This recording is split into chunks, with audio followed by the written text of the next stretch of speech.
দর্শক, প্রথমেই আমাদের সমস্ত প্রথম আলো বার্তার সমস্ত দর্শকদের জানাই শুভেচ্ছা, অভিনন্দন আর শুভকামনা। আজকে আমি শুরু করব সেই নির্বাচন কমিশনকে নিয়ে। আমাদের যে নির্বাচন কমিশন আছে তাকে নিয়ে। এই কেন্দ্রীয় সরকার নির্বাচন কমিশনকে দিয়ে এত তাড়াতাড়ি কেন এইসব করাচ্ছে? সুপ্রিম কোর্ট তো আদেশ দিয়ে দিয়েছে, সেই সুপ্রিম কোর্টের আদেশও মানছে না। কারণ আমার ভোটার কার্ড আছে, আমার রেশন কার্ড আছে, আমার যে আধার কার্ড আছে, ভোটের কার্ডটা সেই নো ভোট নো আইডেন্টি যেটা ছিল, নো ভোট নো কার্ড, সেটা তো রাজ্যের মুখ্যমন্ত্রী মমতা বন্দ্যোপাধ্যায় তার সেই বিদ্রোহী সেই আন্দোলনের জন্য সেই কার্ডটা হয়েছে। সেই কার্ডটা দিয়েই তো আমরা এতদিন তো ভোট দিচ্ছিলাম।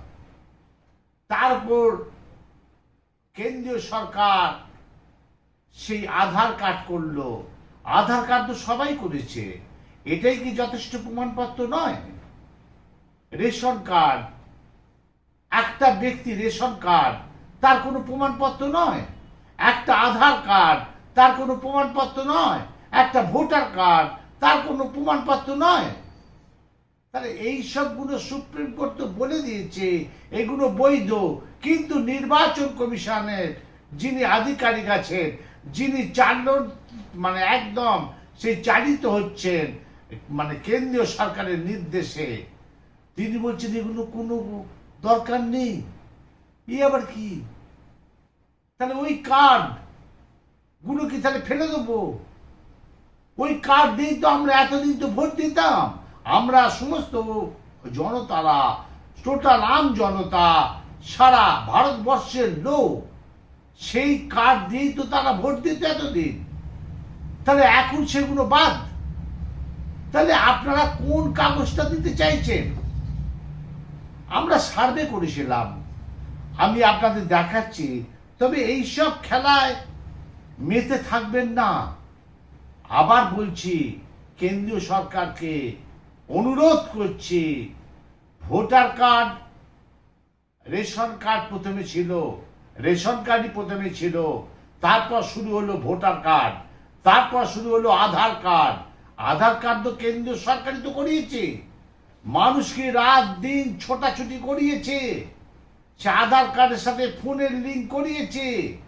ব্যাংকে, পোস্ট অফিসে, বিভিন্ন জায়গায় সেই মানুষ নিজের খাওয়ার জোগাড় করতে পারছে না, তাও সে আধার কার্ড করিয়েছে। তাহলে এগুলো তার কোনো প্রমাণ নয় যে সে ভারতের বৈধ একজন নাগরিক। এগুলো সব ফালতু। সুপ্রিম কোর্ট যেখানে আদেশ দিয়েছে, যেখানে নির্দেশ দিয়েছে, হ্যাঁ, রেশন কার্ড বা ভোটার কার্ড বা আধার কার্ড বা ব্যাংকের পাসবই ইত্যাদি বা সার্টিফিকেট থাকলেই যথেষ্ট, সেখানে কেন্দ্রীয় সরকার বলছে না।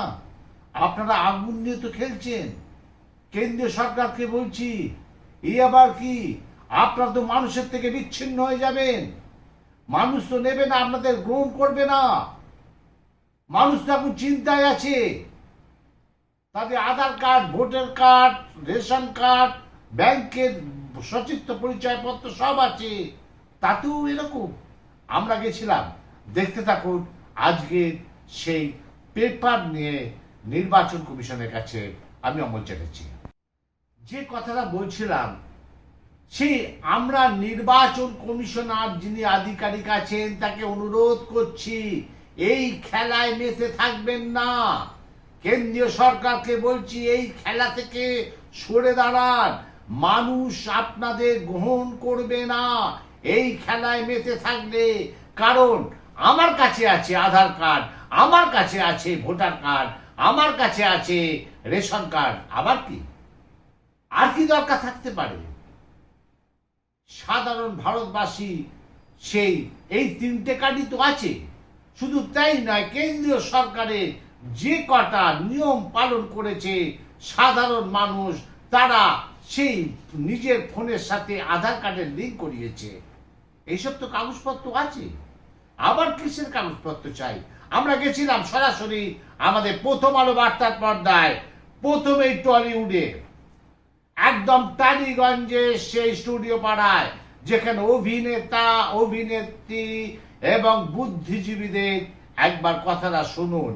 আমাদের প্রথম আলোর বার্তার পর্দায় আমরাই দেখাচ্ছি সেই বুদ্ধিজীবী এবং টালিগঞ্জের অভিনেতা, অভিনেত্রীদের সেই কথা। তারা কি বলছে? শুধু একটা লাইনে তারা বলছে, আমরা কাগজ দেখাবো না। একটাই স্লোগান, সবাই কিন্তু একই কথা বলছে। দেখুন, আমাদের প্রথম আলো বার্তার পর্দায় আমাদের প্রতিনিধি সরাসরি চলে গেছিল সেই টালিগঞ্জে। সেখানে অভিনেতা, অভিনেত্রী এবং সেই যারা বুদ্ধিজীবী আছে তাদের থেকেও আমরা সাক্ষাৎকার নিয়েছি। আমাদের পর্দায় কি বলল, এক লাইনে একবারে উত্তর। সরাসরি দেখুন প্রথম আলো বার্তার পর্দায়। এইবার আপনাদের দেখাচ্ছি অন্য খবরে। হ্যাঁ, গতকাল দেখিয়েছিলাম রামপুরহাট সেই পাঁচমাথার মোড়ে একজন উলঙ্গ হয়ে পড়েছিল, তার মৃতদেহ আজকে সকালবেলায় চিনে ফেলল তাদের পরিবার। অজ্ঞাত মৃতদেহ ঘিরে রহস্য, পরিবারের দাবি খুনের সম্ভাবনা। অবশেষে রহস্য বের হলো অজ্ঞাত পরিচয় এক ব্যক্তির মৃতদেহকে ঘিরে।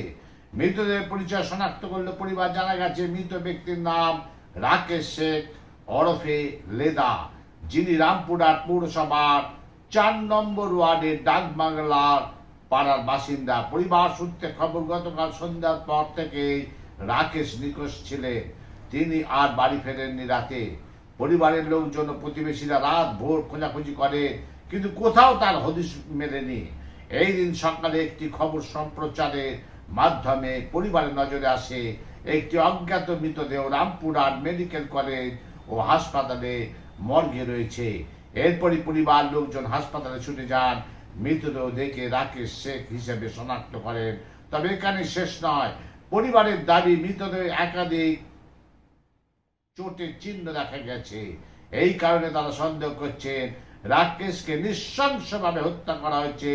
ঘটনাটি ঘিরে এলাকায় চাঞ্চল্য ছড়িয়ে পড়েছে।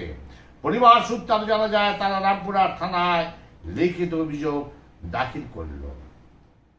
এইবার আপনাদের দেখাচ্ছি, গতকাল আপনাদের দেখিয়েছিলাম যে রামপুরহাটে পাঁচমাথার মোড়ে একজন উলঙ্গ অবস্থায় মৃতদেহ পড়ে আছে। আজকে সকালবেলায় সেই খবরের জেরে তারা দেখতে পেল, শুনতে পেল, এবং আজকে সকালবেলায় তারা মর্গে গেল, সেই রামপুরহাট সেই হাসপাতালের মর্গে। এবার ওখানকার লোকেরা, স্থানীয় লোকেরা, আমাদের প্রথম আলো বার্তার প্রতিনিধি সেখানে ছিল, তারা কি বলল সরাসরি শুনুন আমাদের পর্দা থেকে। এইবার একটা সুন্দর কথা, 18 বছরের নিচে মেয়ের বিয়ে দিলেই জেলে যেতে হবে বাবা মাকে। একদম দারুণ কথা। কারণ অনেক জায়গায় দেখা যায় সেই মেয়েটির 18 বছর হয়নি, মানে 16 কি 17 কি 15, তাতেই মেয়ের বিয়ে দিয়ে দিচ্ছে। এইবার আইন একদম পুরো একদম বেঁধে দিল, 18 বছরের নিচে যদি কোনো কাউকে বিয়ে দেওয়া হয়, কোনো মেয়েকে, তার বাবা মাকে আগে জেলে যেতে হবে। আমি আসছি মূল পর্বে। 18 বছরের নিচে মেয়ের বিয়ে দিলেই জেলে যেতে হবে। বাবা মাকে মুচলেখা দিয়েও কোনো রকম রেহাই নয়, সোজা জেল। ফারাক্কার Haji Kalimuddin doctor Nizamuddin memorial high মাদ্রাসার উদ্যোগে সচেতনতা প্রোগ্রাম স্পট বার্তা দেওয়া হলো ফারাক্কা থানা পুলিশের পক্ষ থেকে। বুধবার সমস্ত ছাত্র ছাত্রী এবং অভিভাবকদের নিয়ে বাল্য বিবাহ, শিশু শ্রম ও সাইবার অপরাধ বিরোধী সচেতনমূলক অনুষ্ঠান আয়োজন করা হয় ফারাক্কার Haji Kalimuddin doctor Nizamuddin memorial high মাদ্রাসে। জঙ্গিপুর জেলা পুলিশের সহযোগিতা এবং মাদ্রাসা কর্তৃপক্ষের যৌথ তৎপরতায় এই প্রোগ্রামে উপস্থিত ছিলেন ফারাক্কা থানার IC Nilotpal Mishra, sub inspector SI Shahana Parveen, সমাজসেবী মাস্টার সাইদুল ইসলাম, মাদ্রাসার ভারপ্রাপ্ত প্রধান শিক্ষক সালাউদ্দিন শেখ, আরও অনেকে, তাদের প্রচুর নাম করা হয়। এবং সব থেকে বড় কথা, সেই 18 বছরের নিচে মেয়েদের এটাই যে বিয়ে দিলে তার বাবা মাকে আগে জেনে যেতে হবে, এই নিয়মটা যেন লেখা থাকে, আর এই নিয়মটা যেন সে স্বর্ণাক্ষরে যেন ইতিহাসের পাতায় থাকে যে যদি 18 বছরের নিচে কোনো মেয়ের বিয়ে দেয় আগে তার বাবা মাকে ধরে জেলে ঢোকাতে হবে। দেখুন সেই দৃশ্য আমাদের পর্দায় যে মিটিংটা হয়েছিল, সেই মিটিংয়ের দৃশ্যটা দেখুন একবার আমাদের পর্দায়। আমাদের প্রতিনিধি সেখানে ছিল এবং পুলিশ অফিসার থেকে, আধিকারিক থেকে, ছাত্রছাত্রীরা এবং অভিভাবকরা কি বলল আমাদের পর্দায় সরাসরি শোনান। এইবার দেখুন, বিজেপি দলীয় কর্মীদের সাথে মিটিংয়ে অভিনেতা মিঠুন চক্রবর্তীর সাথে ছিলেন বিধায়ক তাপস রায়, যিনি তৃণমূল কংগ্রেসে ছিলেন। সে বিধায়ক তাপস রায়, তিনি তৃণমূল ছেড়ে বিজেপিতে এসেছিলেন। আজ সেই প্রেস মিট ডেকেছিল মিঠুন চক্রবর্তী। আমাদের প্রথম আলো বার্তার পর্দায় সেই প্রতিনিধি গেল এবং প্রেস মিটে মিঠুন চক্রবর্তী কি বলল শুনুন আমাদের পর্দায়। তাহলে দেখলেন আপনাদের সেই আজকে সেই নির্বাচন কমিশনের আধিকারিক থেকে শুরু করে কেন্দ্রীয় সরকার থেকে শুরু করে বিভিন্ন খবর, বিভিন্ন প্রতিবেদন আপনাদের দিলাম। তবে আজকের হেডলাইন থাকছে এটাই, নির্বাচন কমিশনার যিনি আধিকারিক আছেন এবং কেন্দ্রীয় সরকার সুপ্রিম কোর্টের কথা মানছে না, তাই সাধারণ মানুষ আজ বলছে কাগজ আমরা দেখাবো না। আজকের হেডলাইন হলো এটাই যে সাধারণ মানুষ, টলিউড থেকে শুরু করে সাধারণ মানুষ যে বাজার বেচে, সবজি বেচে, তারাও কিন্তু বলছে কাগজ আমরা দেখাবো না। আজকের হেডলাইন থাকলো এটাই, দেখতে থাকুন। আমি অমর চ্যাটার্জি।